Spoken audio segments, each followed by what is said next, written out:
Welcome to the Future Christian Podcast, your source for insights and ideas on how to lead your church into the 21st century. At the Future Christian Podcast, we talk to pastors, authors, and other faith leaders for helpful advice and practical wisdom to help you and your community of faith walk boldly into the future. Now, here's your host, Lauren Richmond Jr.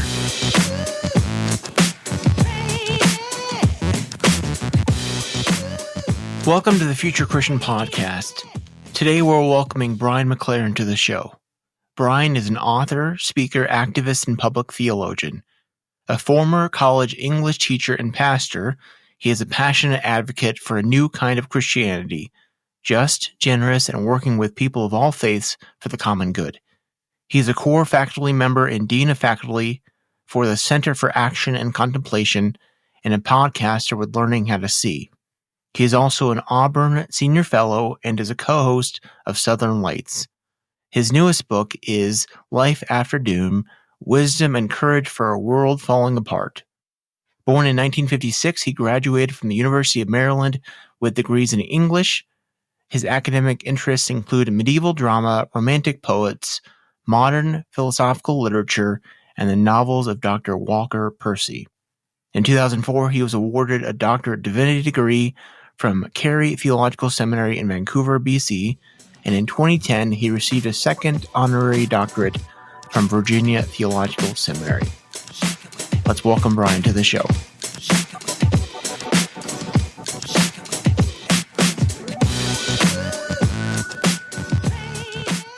All right, welcome to the Future Christian Podcast. This is Lauren Richmond Jr., and today I'm pleased to be joined by Brian McLaren. So welcome to the show.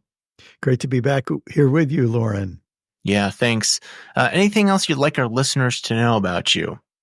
Well, they probably know that I write books and that I used to be a pastor. I'm a father of 4 adult children and 5 grandchildren. And that's probably the most important things about me. Yeah. So I heard this joke the other day that comes to mind. I'm curious your thoughts. I forget the woman who said it first, but grandparents and children have a common enemy. I wonder if that's true in your observation. Well, I think the humorous point, obviously puts that word enemy in quotes, I'm sure. But there is a certain sense that for children, one of their most challenging realities and greatest necessities is their parents. Mm-hmm. And their parents' weaknesses are very hard for parents to often admit to children. But those parents' parents knew the weaknesses. So I think that would create a certain alliance and deep connection. Well, as a parent of kids, I do appreciate the support of grandparents. So thank you for your support of your grandkids. I'm sure your children appreciate it. So you've been on the pod before, so I'll link past episodes if people are somehow unfamiliar with you. Mm-hmm. Brian McLaren can hear your kind of backstory, but I'm just kind of curious if you're willing to share just what has sustained you these past year, 2 years. Yes. One of the things that sustains me, Lauren, is some friends and family members with whom I can be completely honest. To just have the space with people to say, hey, look, I need to tell you what I'm thinking or what I'm feeling. It might not be true. It might not be real. It might not be good, but I'll be better off if I can just admit it to some other person. Those sort of non-judgmental friendships are super important. And then I mean, this sounds like a cliche, but I guess it's a cliche because it's so true. Yeah. But just about every morning I get up and take a walk, a mile, 2 or 3 miles. And the act of walking outdoors and seeing the sun rise another day. And I have a little saying I repeat often to myself and anyone else who's around. I'll say, human beings might be a mess, but the birds are being awesome. Or human beings might be in trouble, but the trees are amazing, and just to be reminded of the stability and consistency and beauty and brilliance of nature, that always does me good. Yeah. And you live still in Florida, is that correct? I do, yes. So obviously, you get to really enjoy nature, Mhm. at least, I guess, depends. Some people might enjoy the cold and snow, but I Yeah. don't particularly love it. So you get to really enjoy it on a day-to-day basis, it sounds like. And I imagine that's really what kind of informed this latest book. Yeah. Yeah, that's true. And I've been this way since I was a kid. I was born in a very cold climate in the Finger Lakes region of upstate New York. And Mm. one of my earliest memories is trick-or-treating in the snow. But I've always loved the outdoors, and from flipping over rocks in the little creek beside my house when I was a kid, and virtually every rock was full of fossils in that part of the country. Oh, wow. And just gave me a sense not only for the amazing nature that's alive today, but that buried beneath our feet are the fossils telling us of millions of years of life. Mm-hmm. So yeah, I think I've always, that's been always very closely connected to my sense of reverence and transcendence and awe and worship. Yeah. Yeah. I've been hearing more and more of late just about the importance of kids getting outside and exploring, both for their own development. And then I think we could both add certainly for their connection to, transcendence and the world beyond, both the physical world and then, the spiritual world. Yeah. So that's right. And let me just say, yeah, this is one of the reasons why, the obsession and addiction and attachment we all have to screens just makes it all the more valuable and important. When we just kind of look up from the screen, look to our left, look to our right, look under our feet, and reconnect with this beautiful creation we're part of. Yeah, I was thinking about this earlier this week when I was at a conference, and I went for a run kind of around the block, in the neighborhood, and left my smartphone. I was kind of like, oh boy, if something happens, I'm in trouble. But also, like, humans have been taking adventures without smartphones for, hundreds and thousands of years, and have somehow survived. So I'll survive. I might survive around the block once without it. Yeah. Right. Well, we're here today to talk about Brian's new book, Life After Doom: Wisdom and Courage for a World Falling Apart. So I've kind of teased it here already, but do you want to just share kind of what really inspired the book, brought it about? Sure, Lauren. Well, more and more of us are hearing and understanding terms like multi-crisis or polycrisis. We all have the sense that, nothing's ever perfect in the world of humans. We always have our problems and arguments and so on. But a lot of us are having the feeling that we have a constellation of very big problems, and each one is making it harder for the others to be seen, addressed, and solved. And when we face that kind of trouble, I think it raises our levels of anxiety. It raises the levels of desperation for some people to find a conspiracy theory, to explain things, or a scapegoat to blame, or some little cultic group to help us be in denial about a reality that's pressing in on all sides. So when we have a sense that things that we're in water beyond our depth. The word we have for that feeling is doom. In the title, Life After Doom, I'm not talking about life after the end of the world. I'm not talking about some sort of literal apocalypse. I am talking about a very real emotion that we feel. More and more of us feel. Our institutions that evolved and have served us very well for a long time seem to be incapable of helping us face the realities around us on many levels. So that feeling, I felt it in myself, and I felt it's socially unacceptable to talk about. And then when I have the courage to bring it up, and others say, I've been feeling it too, there's this sense of relief that comes when we can create some space to face this feeling that we have, and then we can explore how real it is, how deep it is. We can, but first we need a little space, and in a way, that's what I'm trying to do in the book, is create some head space and heart space to face that feeling that more and more of us feel. Yeah, I think that's so important and so helpful. So you kind of frame the narrative through the idea of climate change, global warming, the very real danger we face both collectively and individually through the planet and the health thereof of the planet. And I spoke to you about this here before we started recording, but as I read the book and began thinking about it more and more, I thought about it through like what you just said there, the idea of the very real kind of collapse or doom that we seem to be facing societally. You certainly spoke to the decline of institutions, and I think I'm glad you named what you said there about this real sense of danger, or that's not the right word, disillusionment. I can't think of the right word to frame it. Uncertainty. I think danger, disillusionment, uncertainty, disappointment in some ways, that the institutions that we thought were going to work end up failing or at least stumbling. Yeah, I think all of those words are part of it. So I thought about this book in many ways as like a pastoral care book, and especially in the context that I try to think and be like with this podcast around churches and pastors.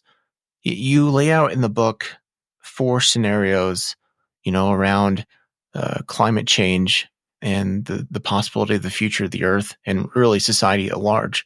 But I couldn't help but thinking about that these kind of 4 scenarios are very real possibilities for our institutions, for churches.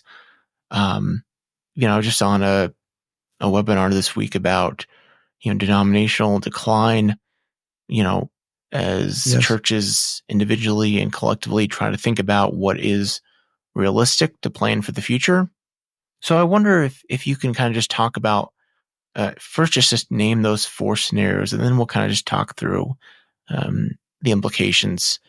Sure. So let me first say, Lauren, that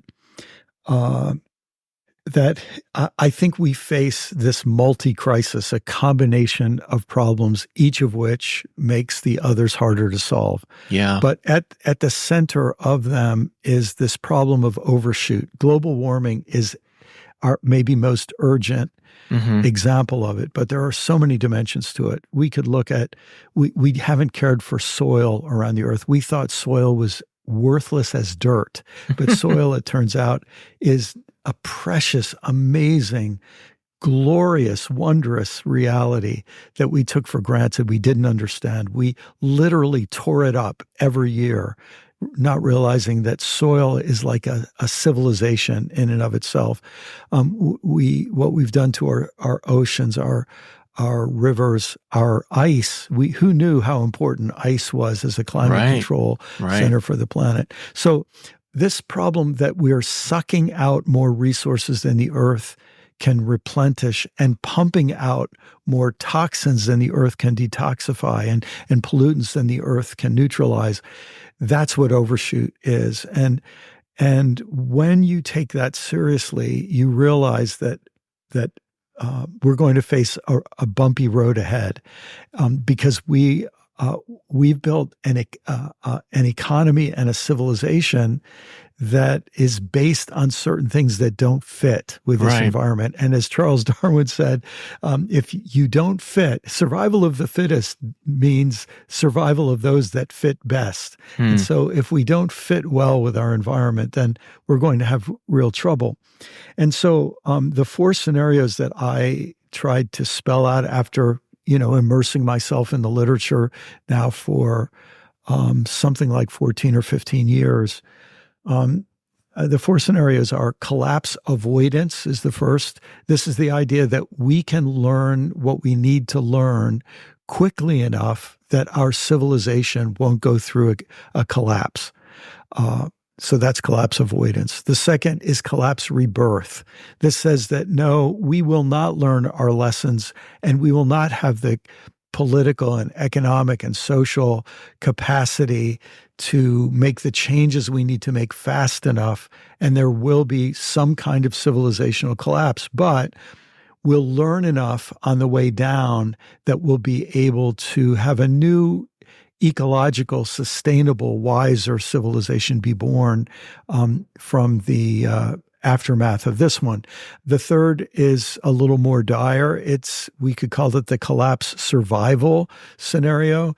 That is where there will be a collapse, but we will cause so much more damage in the process of trying to stop the collapse from happening or attacking each other on the way down that we will survive, some number of us. Right. 50%, 40%, 20%, 2% of us will survive, but we will not be able to rebuild anything anytime soon like what we currently enjoy. And then fourth is collapse extinction, the possibility that human beings could knock ourselves and a significant part of Earth's biosphere into extinction. So those are the four scenarios.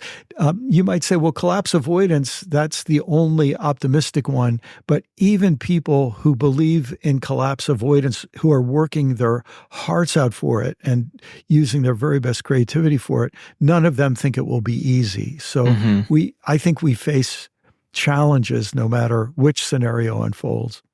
Right. And I think this is where, again, I found so much crossover because, like you said, like there's so much complexity and crossover in these elements. Like we've built systems and institutions that are kind of dependent on this kind of growth at all costs mentality. Yes. And I mean, we could say like, oh, that's not so much, at least like in my context in the mainline world. But I think that was fair of the mainline world like 30, 40, 50 years ago. And we're certainly seeing this trend play out right now in evangelicalism, where it's, the mega church kind of growth at all costs mentality, which has costs. And I think this is more so in the mainline world now, where I think there are these different schools of thought here. Is the mainline collapse, is it avoidable? There's some people who would say it's all over. But there's some people saying we can learn and we can try to avoid it. There's, obviously, as a Christian, we have some kind of hope that rebirth, the second scenario is possible. Yes. But I think there's still a good bit of humanity, or there's still a good bit of us, and using a broad we, thinking like we can define what the rebirth will be, right? Yes. And then there's some of us who are thinking like, there's going to be a collapse and there's only going to be a small survival remnant. And then there's certainly some who think like the church is dying and it's not going to come back. Like God is going to do a new thing. So the church in itself, or the institution of church in itself is all but gone. I mean, those are pretty four heavy things, whether we think about it through the lens of a church or an institution, or even existentially, like our climate, the home we live on. I'm not even sure where to go from that because it's so heavy. So why don't you share? Yes. Well, Lauren, first, I really appreciate what the direction you're going with this. First, I appreciate you calling this book a pastoral book, because I suppose the fact that I was a pastor for 24 years has left its permanent mark on me. And I think that's just who I am. If I could just tell a quick story that I was participating in a march. It was in a protest several years ago.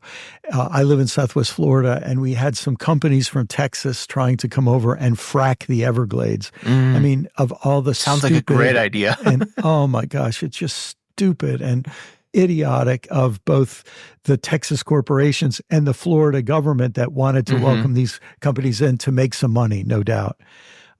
Just idiotic. And so I was participating in a march, and a woman I respect a great deal. I don't know her very well, but as we're marching together, she turns to me and says, I don't think we're going to win this one. And she said, in fact, I've kind of lost hope. And it was, I think she's not a religious person as far as I know, but she knows that I'm a pastor when I show up for these events. And I suppose she was making a kind of confession to me. And I said, well, you're still here. She says, yeah, I've kind of lost hope.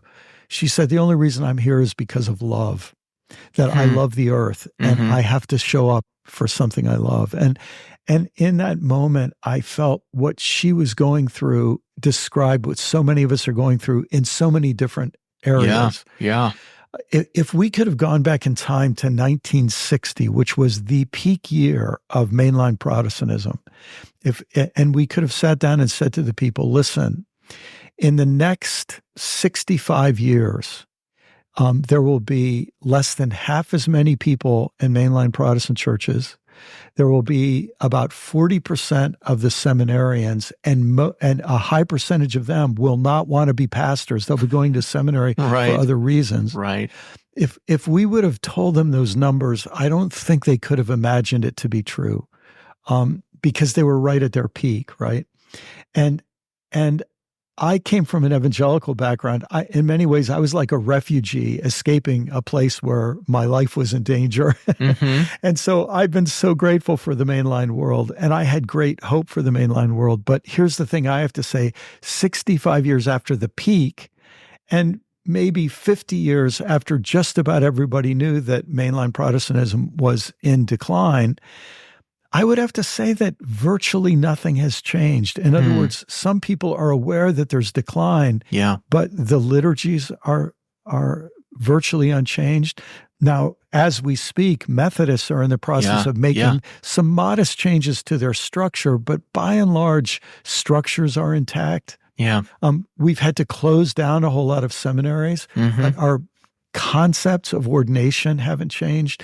And so what I would say is, if people normally don't change until the pain gets great enough, I would just have to say, yeah, the pain still isn't great enough. And here's the interesting comparison to issues of the environment. A lot of people don't know this, but a couple of scientists figured out before the American Civil War, they figured out global warming. And in fact, they made incredibly accurate predictions about what would happen if people continued to burn fossil fuels before the Civil War. And so this was known among scientists, but it still hasn't, even though more and more people know about it, we still have huge numbers of people, including the dominant party in at least one house of Congress, that still deny it. And so it just reminds us that some of us can wake up to what's going on and change, and more of us can know what's needed, and yet change doesn't come. And people in our situation need pastoral care, I guess, to circle back to what you said. And we have to take care of each other, because we have to look and say, you're not crazy. You see what's real, and you don't have to be totally pushed into despondency. And that's why that woman I was walking next to in that protest march, I felt like she gave me a phenomenal gift when she said, I've given up hope, but I'm still here because I haven't given up on love. And of course, her words, she probably didn't know it, but they evoked 1 Corinthians 13. There are three great lasting qualities: faith, hope, and love. And the greatest of these is love, which Paul didn't say this, but I wonder if a relevant application would be, when your faith fails and when your hope fails, there's still love. Hang on to love no matter what. Boy, I'm kind of worried about, like you said, people don't change until the pain is great enough, because, boy, the pain of climate change, I don't think it's great enough. So that is what it is. I'm thinking about, too, you mentioned kind of, again, I'm tying this back to church context. I'm thinking about how you said, you're here to or I can't remember, you said, or the woman said, she's here to show up for something she loves, even though these institutions or structures around her have failed in some ways. Yes. And with that, I imagine there's some sense that the opportunity she might have normally had, or one might recommend for, community organizing or lobbying Congress to do the proper channels that really has the power.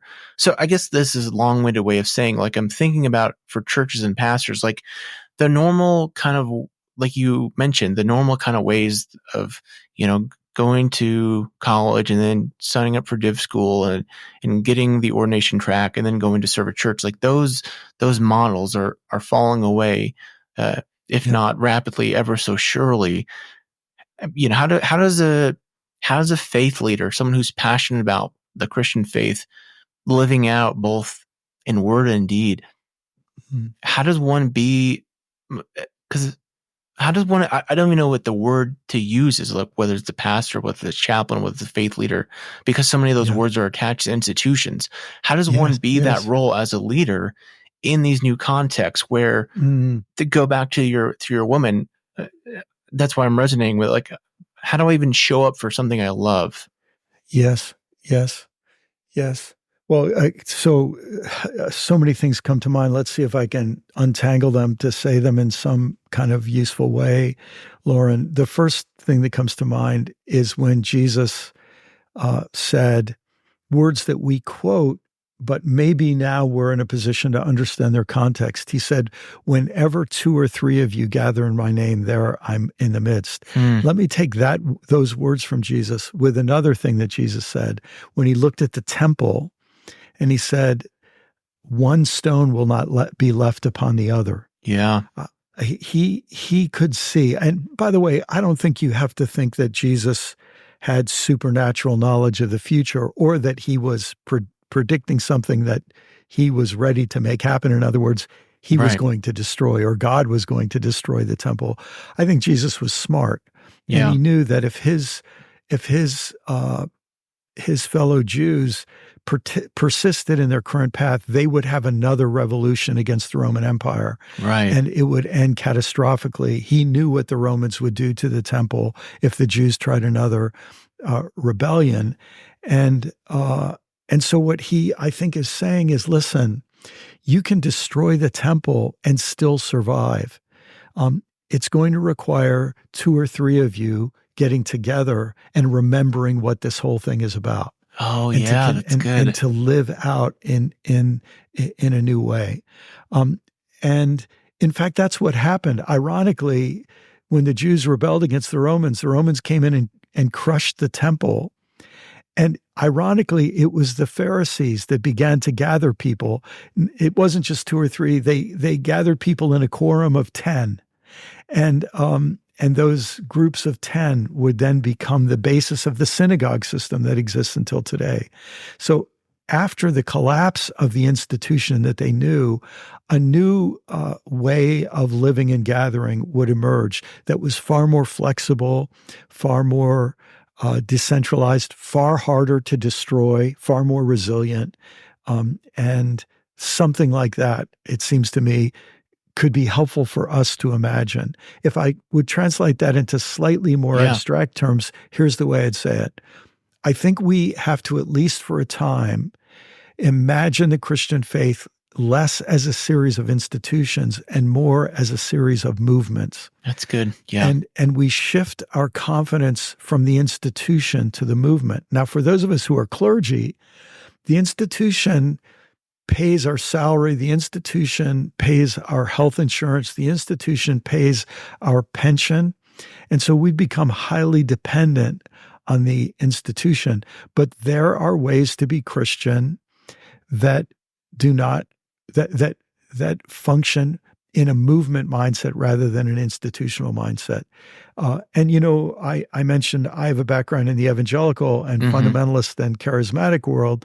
And, for all their serious problems and dangers and all the rest, they have been operating as a movement for 100 years. Yeah.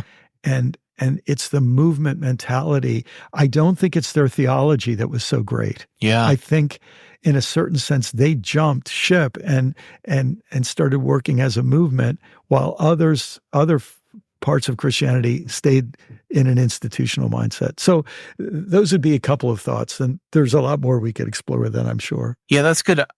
And I think I can even bring this back to the broader climate topic, thinking about, I feel like that's what's going to have to be, is small groups of people, 2 to 3 people, 10 people, like saying like, hey, life is not about just like this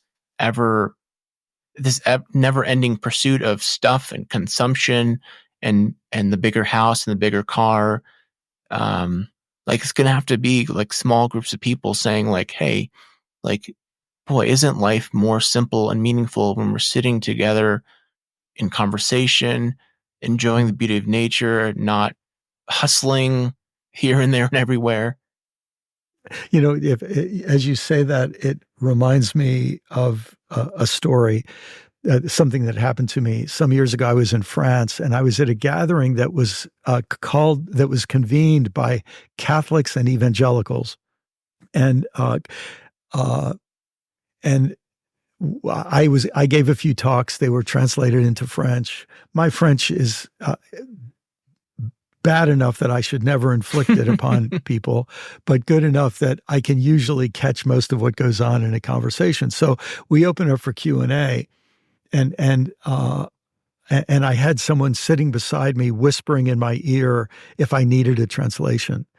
A woman stood up and she said, I'm a Baptist, and if I say my last name, all the Baptists in the room will know it, because my name is royalty in the Baptist world in France.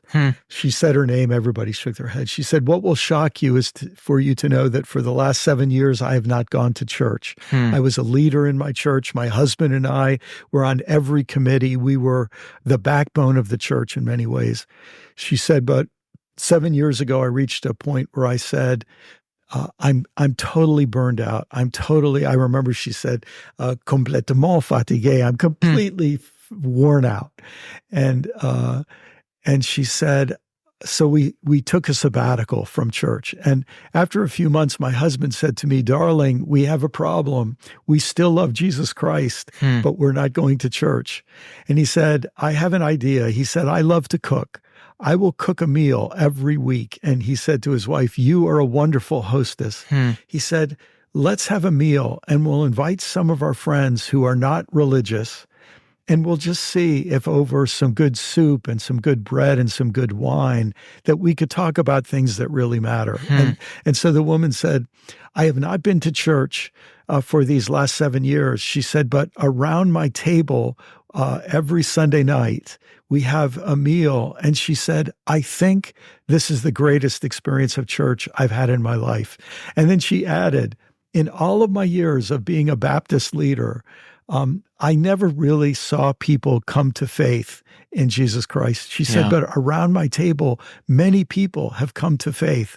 And she said, I don't know what you will do with that. I don't know what you will say about me or if you will judge me, but that's what's happened to me. And then she sat down. And I just remembered at that moment, I just thought, a wise woman has spoken, and maybe we're all getting a little message about, even if our institutions fail, it could be not the worst thing that would happen by any stretch of imagination. That's a beautiful story, because I like the same principles could apply, whether it be, climate change, just making simple changes together on a neighborhood block, amongst a family.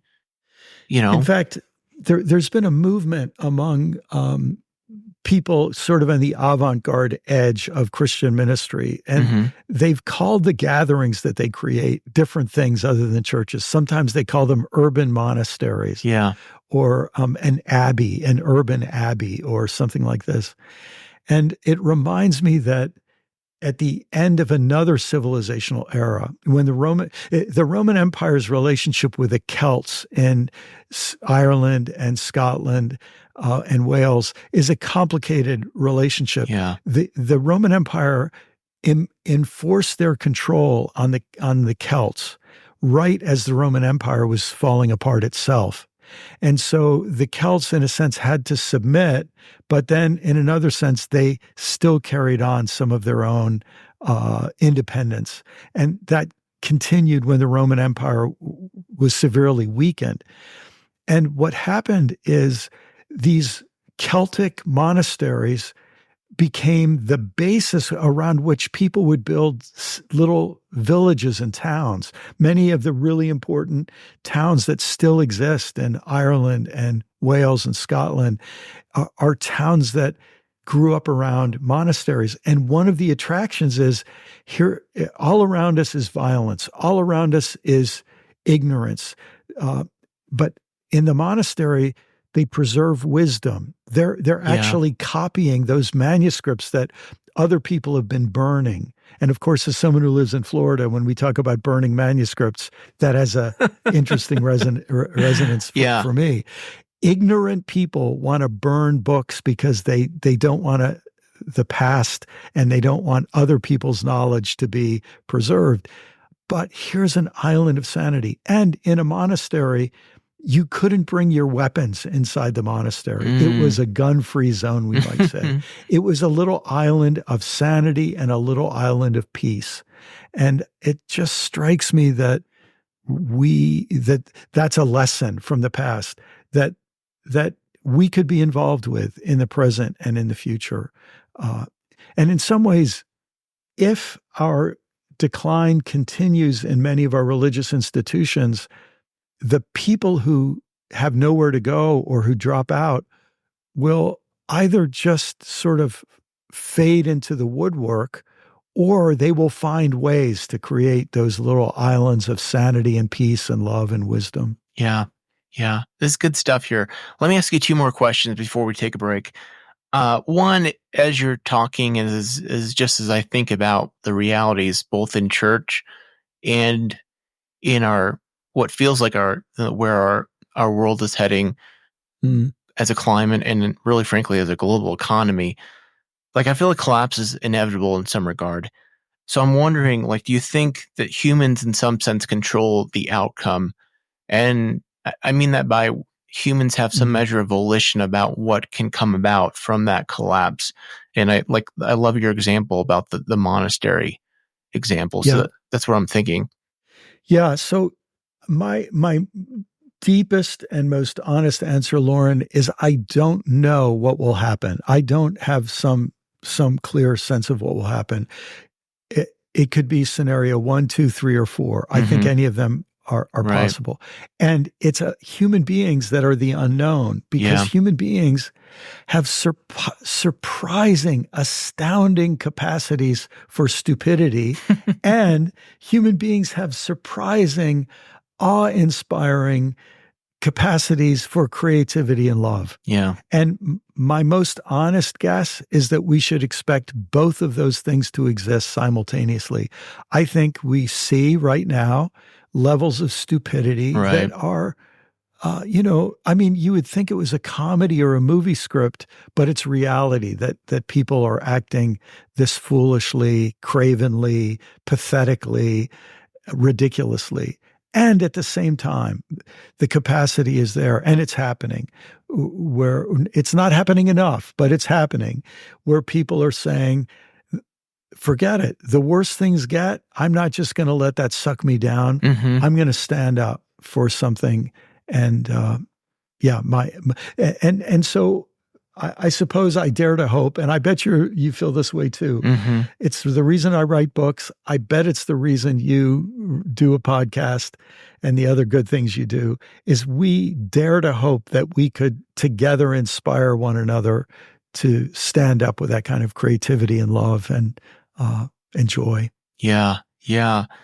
So one more question here before we take a break. I'm thinking about, and I've heard this in some contexts, where when we think about climate change, there's this idea that, like, we need a prophet who's going to warn us of the impending doom, or we need a wizard. So there's this idea we can either trust in the prophet and respond to the prophet and change our behaviors, or we need a wizard who's going to, magically, like carbon capture and Yes. renewable energies. It's kind of the wizardry thing, and we need to trust in the wizard, and we don't really need to change our behaviors because we can trust in the wizard.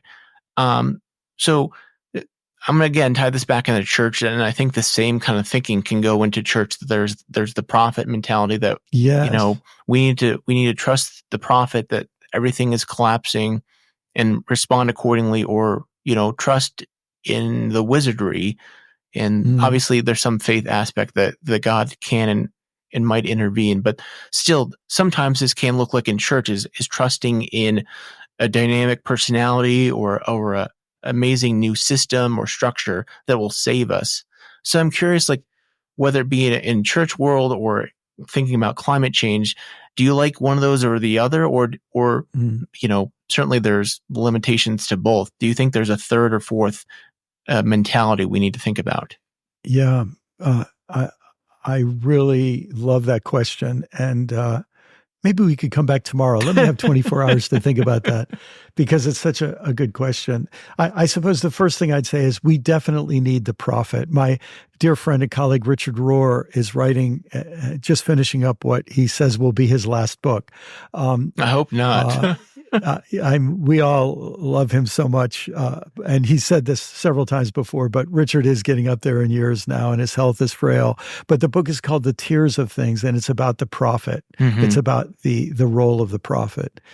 And we need, and the good news is we have many prophetic voices out there now, but as is typical, prophetic voices are usually listened to by a very small minority, right? Mocked, rejected, excluded, maybe even crucified by the majority. So there's not a shortage of prophets. We also have a lot of people claiming to be wizards. I'm thinking about a certain presidential candidate who several years ago said, "Only I can fix this." Yeah. That's the kind of thing that a person claiming magical supernatural powers makes. And it's the truth is nobody has that power. And so I think the idea of a wizard in that sense, a magician, the modern day, the term for that is an authoritarian or a demagogue. And I think authoritarian demagogue con artists will have a very profitable future for a significant amount of time, because desperate people always turn to con artists and demagogues who give them someone to blame, someone to hate, someone to fear, and then they can cast themselves in the drama as an innocent victim, right, or as the warriors who are going to take things back and make everything right again. So what I would say is the thing we need right now is the prophet, and then the thing we need. Let me switch religions for a minute, from Christianity to Buddhism. Someone asked the Dalai Lama, I believe it's the Dalai Lama, who will be the next Buddha or Bodhisattva to lead the way. And he said, the next Buddha will be the Sangha. And what he meant by that, the Sangha means the people. And I think what he was saying is what we need now is not a great individual. We need a movement of people. Yeah. And to come back to that theme of movement, what we need are prophetic voices, and then people willing to form movements that are full of leaders. So there's not just one leader, but many leaders who learn how to play as a team and fly in formation, so to speak. That's our great hope in every different endeavor, and no matter how bad things get. Yeah, thanks for sharing that. I think that's so helpful and really tracks with what you've been saying here. Before we move on, I just want to I think this is a fair wrap up. Like, I'm still thinking back to that quote you shared about the woman showing up for something I love. I feel like in our current context, there's just this temptation to kind of be stuck in the misery and awfulness. And there's not that this, it's not untrue, right? There's plenty of bad stuff happening, but I believe at least, like if we can show up for something we love and maybe show up for love, that might be a good place to start. Yes. To be able to do that, I think requires a certain kind of death within ourselves. And it's a beautiful death.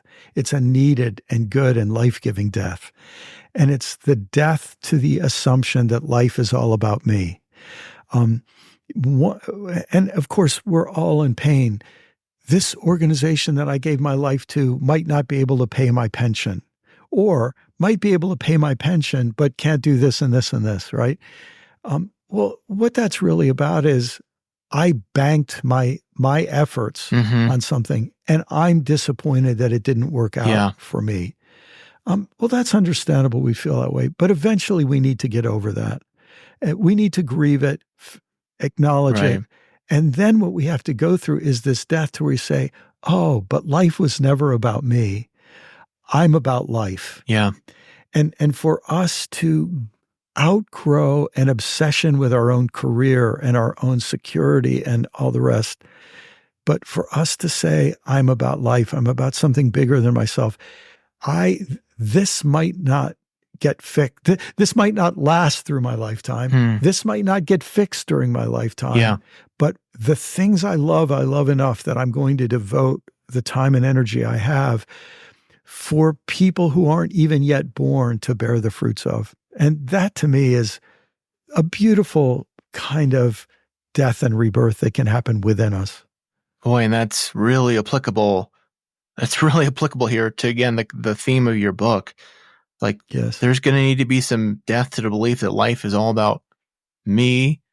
Yes. And there's going to be some willingness to, I tried to write it down here, for people who are not, say that again, this idea that living for people who are beyond me. How do you say that? Yes. So life is not about me. I am about life. And that means I'm about the lives of people who haven't even been born yet. Yes.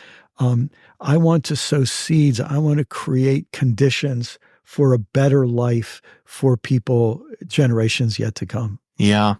Well, this is good stuff. Let's just roll into here some final questions since we're running long here. Let me phrase this question this way. If you were I guess we spoke of, this is really antithetical to what you've been talking about here, so I'm struggling to even ask the question, as you already spoke against authoritarianism. But let's say you were an all benevolent, I don't know, a ruler, or maybe you could say one thing you wanted to change, whether about the church or about humans' response to living in our climate. What would that be? Okay. Yeah, we'll get rid of all benevolent dictator or anything like that, since, But if I had the chance to whisper something in everyone's ear and the hope that they would give it 5 minutes of consideration, here's what it would be. Let me say it in a short version and then a slightly longer version. The short version would be, many things need to end for better things to begin. My dear friend Valerie Kaur, a Sikh activist, says that the darkness of the womb can become the darkness. The darkness of the tomb can become the darkness of the womb. What feels like death could actually be what's necessary for something new to be born. And it's so funny. This has been in the Bible my whole entire life. Right. And I never really noticed it until recently. But in one of those apocalyptic passages where Jesus, I think, grossly, foolishly misinterpreted that he was talking about the end of the world. He was really talking about the end of his civilization, of his society. It wasn't the end of the world. It was the end of the world as his contemporaries knew it. But here's what he said. He said, look, things are going to get bad, and then they're going to get worse, and then they're going to get worse. And this still isn't the end. They're going to get worse. But then he said, these are only the beginning of birth pangs. What's so interesting? He didn't say, these are the final death throes. these are what's necessary for something else to be born. And what I could whisper to people is they're going to be grieving about what beautiful things that are being lost in a destabilized, turbulent time. But at the end of the day, our lives will either be about doom or they'll be about a dream. And the dream is for what can be born in a time of doom. And so that's what I would want to whisper in people's ears. How about a word of, again, I'm going to phrase it this way, pastoral wisdom or encouragement to, whether it be pastors leading struggling churches, institutions, whether it be climate activists, leaders, whether it be, folks seeking justice causes in their communities, a word of wisdom to them when they're just struggling with so much of this doom. So I just had a conversation recently with a woman about my age, grandmother, who her stepson and then her stepdaughter abandoned their children because of mental illness and drug addiction. And so, at an age around 70, she and her husband found themselves having to take in their grandchildren. And they had a very happy retirement and a very happy retirement plan. And that was interrupted by a sudden need driven by love to make sure that their grandchildren have the best life they can possibly have in a horrible situation nobody would ever choose for them, right? And so as we were talking, I said to her, people in your situation, you first have to, in private and for a few moments, congratulate yourself for taking on a tough assignment. You could have walked away when social services called. You could have just said, well, I can't help you. Right. But you heard the call and you responded. And so part of what I want to do to every activist and every pastor is I want to put my arms around them and say, God bless you for hearing the call. God bless you for hanging in there. You don't have to do this, but to the degree you continue to, and you do it out of love, I love you and I appreciate you, and I hope you feel that deeply. The second thing I said to her is that you have to take care of yourself so that you'll be in good enough shape to take care of these children. And part of taking care of yourself means processing your own feelings. And to circle back to this book, one of the things I think all of us who are in leadership in these times feel is this feeling like, am I wasting my time? Right. What do I do if things aren't getting better on my timetable? And so being able to process those feelings, that becomes really, really important. And the thing, I guess, the promise I'd want to make to people is that I think if we go through the process in a careful way, not alone in isolation, I think we will find some deeper wisdom and some deeper and wider perspectives that we'll need. And I would want to say to a person, you're worth it to go through that kind of deepening of perspectives. Yeah, I appreciate that, and I hope our listeners appreciate it. Again, the book is Life After Doom, Wisdom and Courage for a World Falling Apart. Brian, I think this is out for purchase, yes? Yes, and it soon here? It started arriving in people's mailboxes already. So yeah. This episode should hear release soon, so I think it's available for purchase. Brian, how can people connect with you otherwise? Sure. My website is just my name, brianmclaren.net, BrianMclaren.net. So, and there's links there for the book, and I have a podcast and other resources they might be interested in. So yeah, that's the one-stop place to make the connection. Well, Brian, so I thank you so much for your time and for your wisdom, and I wish God's peace be with you. Thank you. And Lauren, I say that to you as well. And thank you for the good work you do of providing this context for conversation. God bless you and all the listeners. Thank you. Thanks for joining us on the Future Christian Podcast. To learn more about Lauren or the podcast, visit future-christian.com. One more thing before you go. Do us a favor and subscribe to the podcast. And if you're feeling especially generous, leave a review. It really helps us get the word out to more people about the podcast. The Future Christian Podcast is a production of Torn Curtain Arts and Resonate Media. Our episodes were mixed by Danny Burton, and the production support is provided by Paul Romig-Levitt. Thanks, and go in peace.